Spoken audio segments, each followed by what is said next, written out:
இந்த கதையை படிச்சு முடிக்கும் போது நான் கண்ணீரோட தாங்க முடிச்சேன். நீங்களும் முழுசா கேளுங்களேன். இந்த 2 பேருக்குமே வயசு 70 இருக்கும். தள்ளாடி தள்ளாடி நடந்து போயிட்டு இருக்காங்க. எங்க போறாங்கன்னு பார்த்தாக்கா ஹாஸ்பிட்டலுக்குங்க. என்ன ஆச்சுனாக்கா அந்த பாட்டிக்கு உடம்பு சரியில்லையா. அந்த பாட்டியோட கையை பிடிச்சிக்கிட்டு இவர் பொறுமையா நடந்து போயிட்டு இருக்காரு.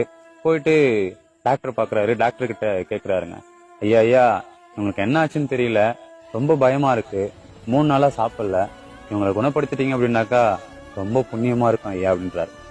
அந்த டாக்டர் சொல்றாரு, கவலைப்படாதீங்க, குணப்படுத்திடுவோம்னு சொல்றாருங்க. அதுக்கப்புறம் கூட்டு போய் செக் பண்றாங்க.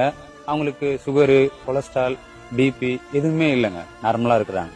அந்த டாக்டரும் செக் பண்ணிட்டு இப்படிதாங்க சொல்றாரு, அவங்க நார்மலா தான் இருக்காங்க, கவலைப்படாதீங்க, அவங்க ஒழுங்கா சாப்பிடல இல்லையா, அதுக்காக நான் சத்து ஊசியும் டிப்ஸும் போட்டு விடுறேன், அவங்கள கூட்டு போங்க அப்படின்னு சொல்றாரு.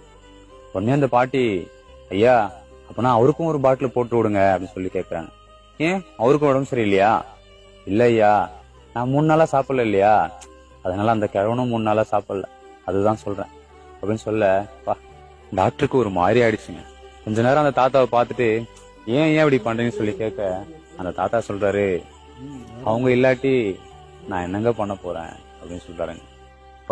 இந்த காதல் எந்த வயசுமே விட்டு வைக்க மாட்டதில்ல.